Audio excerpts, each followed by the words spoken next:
সময় না পালি তো আর কিছু বলার নেই, বুঝলি? একজন উপকার করবো।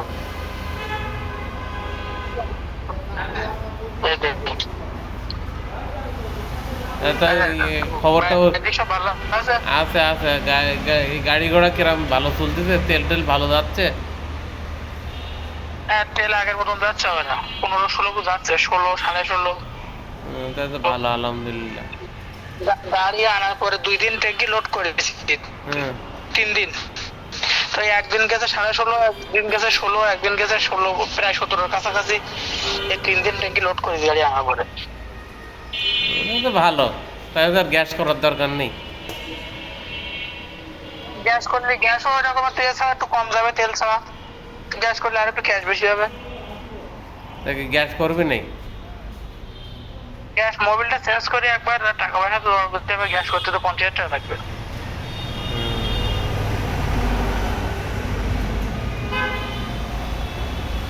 করলি কর, আমি দেওয়ানে টাকা টাকা মোবিল টোবিল একবার চেঞ্জ করলে দেখি কি অবস্থা হয়। টাকার দরকার এখন, ইঞ্জিন দরকার হলে ফেলাই দিবি আবার দাম করে 2-1 বছর পরে। ও হ্যাঁ। এলপিজিতে খুব বেশি ক্ষতি হয় না গাড়ির। তো এলপিজি কর। এলপিজি আর এই গ্যাস তো এক না, এলপিজি তো বাইরের থেকে না, আসে। এলপিজি তরল আর সিএনজিটা হলো শুকনো। হুম। ওর খুব প্রেশার থাকে, সিএনজির খুব প্রেশার, কিন্তু এলপিজি তো অত প্রেশার নেই, তেলের মতন লিকুইড তো। এলপিজি কত করে লিটার? এখন মনে হয় 65 না 63 টাকা লিটার। হুম।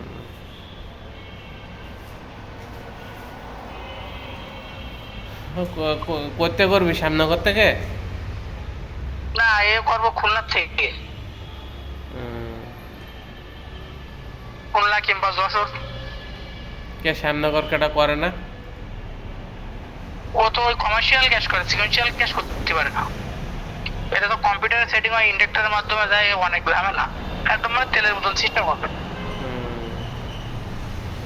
তো ওইটাই করি নে, টাকা 2 টাকা বেশি খরচ হলি। এটা করতে লাগবে 28-30 হাজার, আর ওটা করতে লাগবে 50,000 টাকা। 20,000 টাকার জন্য তোর গাড়ি একদম সব অরিজিনাল সেটিং হবে।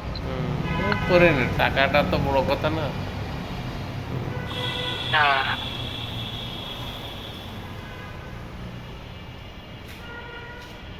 এমনি তো ইয়ে ভাড়াটা এখন কি ভালো আছে মার্কেটে?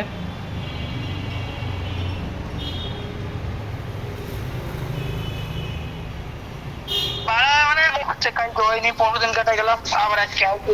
এরকম একদিন হয়, 2 দিন হয় না, 2 দিন হয়, একদিন হয় না। ভাড়া গাড়ি অনেক বেশি তো এখন, ভাড়া এখন ওই আগে ধরো মাসে 30 দিন, 30 দিনই ভাড়া হতো, এখন 30 দিন আশা করা যায় না। মনে কর মাসে 20টা ভাড়া হবে। ওই ঘেরটার আছে না, তার মাছের ঘেরটার আছে নি? না, ঘের নেই তো। অন্য কোনো ব্যবসা ঘের ট্যাবসা তো করি অনেক নি? আগে। না, কোনো কিছু করতে পারিনি, ওই গাড়িতে টাকা দিলাম আলমগীরের, কেনার সময় বললাম একটা ভাগ থাকবে না। তা এখন হিসেব কিন্তু করে আব্বার সাথে আমার বলে যে জমি কিনতে হতে আমি ভাই থেকে অনেক টাকা পাবো, টাকা টাকা দেয় কিনা। আমি বললাম ওর সাথে হিসেবটা আগে করার দরকার, ওই আগের গাড়ির হিসেব কিতাব সব করলো, ও বলছে যে নয়া গাড়ির কেনার সময় 83,000 না 73,000, 73,000 টাকা বেশি দিল। হুম। নয়া গাড়ি বেচার পরে 8 লাখের তো আরো 5,000 কম বিক্রি হয়েছে। তার থেকে ওর কাছে আমার 2 লাখ পাতাম, ওই যে বাড়ির ধরুন 2 লাখ টাকা দিলো, হুম। আর আমি পরে ওর 1 লাখ থেকে 3 লাখ, ও আমার হিসেবে পাবে আর 1 লাখ টাকা। আর পরে আবার বলতেছি যে না, ওই টাকাটা পাবো আর প্রাইভেটের কিছু টাকা পাবো। না না, প্রাইভেটের টাকা তো সেই ঘেরে নিলাম, ঘেরে বন্ধকের টাকা ছিল, ওই টাকা পয়সা দিয়ে আমি গাড়িতে কিছু টাকা টাকা তো মিট করতে হবে ওই সময়। হুম। তারপরে বললো যে না, তুই খাতাটা দেখ। আমি বললাম যে খাতাটা দিকে বল, এখন পাওয়া যায় না, এত আগের ঘটনা। হ্যাঁ, এ তো অনেক ওরা আগে। পরে পরে আমি বললাম তুই এক কাজ কর, ওরা পিছনে কি গেছে না গেছে, তুই যে 73,000 টাকার কথা বলতেছিস, 73 কি 83, হুম। তুই ওই টাকাটা এক কাজ কর, আমি ওই মোট তোর 1.5 লাখ টাকা দিচ্ছি, হুম। তুই যা পাবি টাবি না পাবি কি সর্বোচ্চ ক্যাটেগরিতে মাপ হিসাব করে দিতে। হুম। 1.5 লাখ টাকা দিয়ে আমার কাছ থেকে 4,90,000 টাকা দিলাম, ওতে তুই 1.5 লাখ কেটে দে, আর 5,000 টাকাটা আমার দে, তুই মাইক্রোটা চালা, আমি দেখাশোনা করবান। বিশাল। আমি তো এখন এজেন্ট কিনেছে, আমি তো এখন প্রায় 1.5 লাখ টাকা দেনা, 1.5 লাখ টাকা নিয়েছি লোকের কাছে, 40,000 টাকা ছিল আমার কাছে। তা বলার পরে বাড়িটা তাই দেখবেন এখন ওই অবস্থায় আছে ওইভাবে। ওই টাকা বলতে আলমগীর যদি ওই 1.5 লাখ যদি মেনে নেয় কিংবা ওই 1.5 লাখ টাকা কেটে নিলে আমি ওই 3,40,000 টাকা পাবা না। এই ছাড়া তার ভিতরে এবারে দেনা আছে প্রায় 1.5 লাখ টাকা।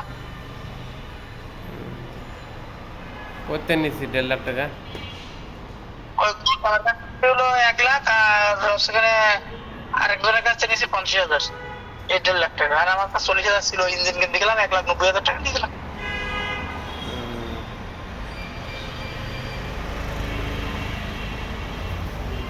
মাসে এভারেজ গাড়ির খরচ না হলেও সঞ্চার খরচ 20 থেকে 25,000 টাকা। ওই ডিপিএস দিয়ে মাইয়ের বেতন দিয়ে কারেন্ট বিল দিয়ে ওই এই জায়গায় 5-6 হাজার টাকা এই জায়গায় চাউলের দোকানে আরো 3,000-4,000 টাকা চাউলের দোকানে। ডিপিএস কত? ডিপিএস কত টাকা? ডিপিএস কত টাকা? ডিপিএস ছিল তোর হলো মাসে ছিল 4,000 টাকা, তাই ওই একটা হয়ে গেছে এখন 3,000 টাকা, দুটো আছে। 3,000 টাকা ডিপিএস, 1,000 টাকা কারেন্ট বিল, এর মাদ্রাসার বিল 1,000, 4,000। আর তো এই চালির দোকান টোকান দিয়ে মোটামুটি আরো 5-7 হাজার টাকা হয়, বাজারে যায় 7-8 হাজার টাকা। আমার কারেন্ট বিল আমি ঢুকাইনি, ওই ভাড়াটিয়ারা ঢুকে এতে এত হয়ে যায়। আমাদের বিল হচ্ছে মাসে 2 মিটার প্রায় 900 টাকা, 800 টাকা, 1,000 টাকা বিল আছে। আমার তো কাঠ,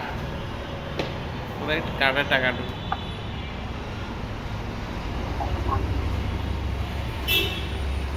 কারেন্ট বিল টেলে চিন্তা করিনি, একবারে 5-6 হাজার করে ঢুকাই। তো তোর কাছে তো আমাদের কারেন্ট রেট অনেক বেশি।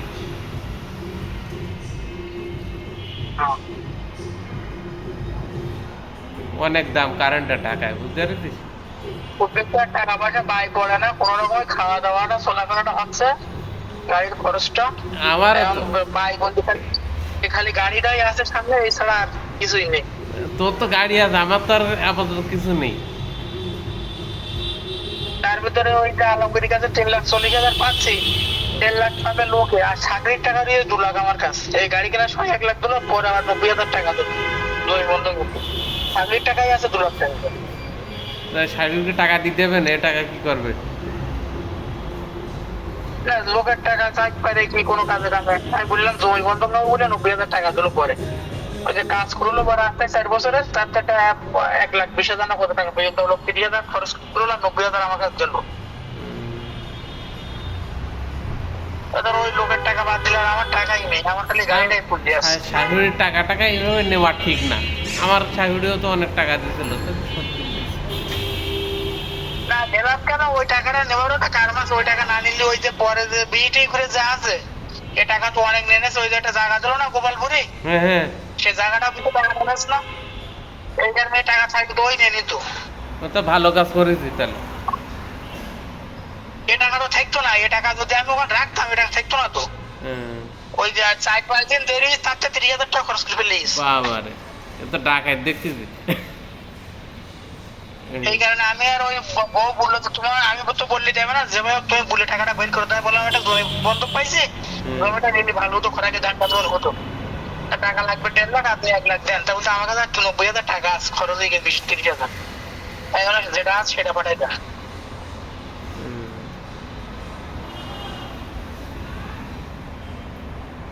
টাকা এভাবে খরচ করলে তো আর থাকবে না। তা দেখ, সেফে রাখ টাকা, এখন তাহলে দেওয়ার দরকার নেই, তুই রেখে দে এটা। এখন দেখে রাখো, মনে করতে খুব বেঁধে গেছে, 2,000 টাকা দাও, 1,000 টাকা দাও, ওই বাড়িতে তুইও ইয়ে হলি নি, সেও ছাড়াই গেল। বল যে এই টাকা এখানে থাক, ভবিষ্যতে যে কোনো কাজে লাগবে, না আনে। তারপর ও তো দিতে হবে টাকা, এই লোক তো দিতে হবে। আমার তো ওই টাকা ওই গাড়ি নেবো বলে ওই টাকাটা হাত দিলাম না, তো টাকা হাত দিতাম না। এই গাড়ি নেওয়ার সময় 1 লাখ খরচ করে ফেলাইলাম। ওই টাকাতে বুঝতে পেরেছিস, একটা জমি টমি রেখে দে, তার জমি যা হবে তার টাকা বাড়বে আস্তে আস্তে। হ্যাঁ দেবো, তা ওই টাকাটা তো আমার কাছে নেই, টাকাটা আলমগীর কাছে দিয়ে ফেলাইছিলাম। হুম এখন ওই টাকাটা হাতে পাবি, হুম। ওই টাকাটা যা যা পাঁচশো 60 টাকাটা 2 লাখ টাকা লাগাই দেবো। না, সাগরির টাকা ফিরাই দিই নে। 1.5 লাখ টাকা শোন, ঋণ শোধ করতে হবে। তো- এবার গাড়িতে যাওয়াই আস্তে আস্তে এবার নিয়ে দিয়ে বল। না না, তোর সাগরির টাকাতে একটা জমি রেখে দে, না তোর সাগরির কাছ দিলে তো খরচ হয়ে কিনে যাবে। দেবো না, ওই টাকাটা কোনো একটা ব্যবসা। 2 লাখ টাকা দে, হ্যাঁ 2 লাখ টাকা দে, দুপুরে লোন বন্ধক নে মাথায়। হুম। ওই 60 টাকা হুম। না, দুটো ব্যাটারি রিক্সা টিক্সা তো কিনে সে দে। টাকা তো আলমগীর সহজে দিতে চাচ্ছে না, ওই টাকা তো ওর হাতে তো। হুম।